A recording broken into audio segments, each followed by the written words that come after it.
വിശുദ്ധ പൗലോസ്ലീഹ കൊറിന്ത്യസുകാർക്ക് എഴുതിയ ഒന്നാം ലേഖനം 1-ാം അധ്യായം 1 മുതൽ 3 വരെയുള്ള വാക്യങ്ങൾ. യേശുക്രിസ്തുവിന്റെ അപ്പസ്തോലനായി ദൈവഹിതാനുസരണം വിളിക്കപ്പെട്ട പൗലോസും സഹോദരൻ സോസ്തേനേസും കൊറിന്തോസിലെ ദൈവത്തിന്റെ സഭയ്ക്ക് എഴുതുന്നത്. യേശുക്രിസ്തുവിൽ വിശുദ്ധരായവർക്കും വിശുദ്ധരാകാൻ വിളിക്കപ്പെട്ടവർക്കും നമ്മുടെ കർത്താവായ യേശുക്രിസ്തുവിന്റെ നാമം എല്ലായിടത്തും വിളിച്ചപേക്ഷിക്കുന്ന എല്ലാവർക്കും നമ്മുടെ പിതാവായ ദൈവത്തിൽ നിന്നും കർത്താവായ യേശുക്രിസ്തുവിൽ നിന്നും കൃപയും സമാധാനവും. നമ്മുടെ കർത്താവായ മിശിഹായ്ക്ക് സ്തുതി.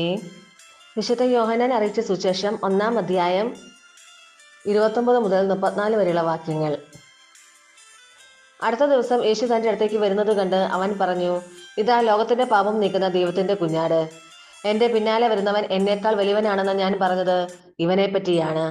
കാരണം എനിക്ക് മുമ്പ് തന്നെ ഇവനുണ്ടായിരുന്നു. ഞാനും ഇവനെ അറിഞ്ഞിരുന്നില്ല. എന്നാൽ ഇവനെ ഇസ്രായേലിന് വെളിപ്പെടുത്താൻ വേണ്ടിയാണ് ഞാൻ വന്ന് ജലത്താൽ സ്നാനം നൽകുന്നത്. ആത്മാവ് പ്രാവിനെ പോലെ സ്വർഗത്തിൽ നിന്ന് ഇറങ്ങി വന്ന് അവന്റെ മേൽ ആവസിക്കുന്നത് താൻ കണ്ടു എന്ന് യോഹന്നാൻ സാക്ഷ്യപ്പെടുത്തി. ഞാൻ അവനെ അറിഞ്ഞിരുന്നില്ല. എന്നാൽ ജലം കൊണ്ട് സ്നാനം നൽകാൻ എന്നെ അയച്ചവൻ എന്നോട് പറഞ്ഞിരുന്നു, ആത്മാവ് ഇറങ്ങി വന്ന് ആരുടെ മേൽ ആവസിക്കുന്നത് നീ കാണുന്നുവോ, അവനാണ് പരിശുദ്ധാത്മാവ് കൊണ്ട് സ്നാനം നൽകുന്നവൻ. ഞാൻ അത് കാണുകയും ഇവൻ ദൈവപുത്രനാണ് എന്ന് സാക്ഷ്യപ്പെടുത്തുകയും ചെയ്തിരിക്കുന്നു. നമ്മുടെ കർത്താവായ മിശിഹായ്ക്ക് സ്തുതി.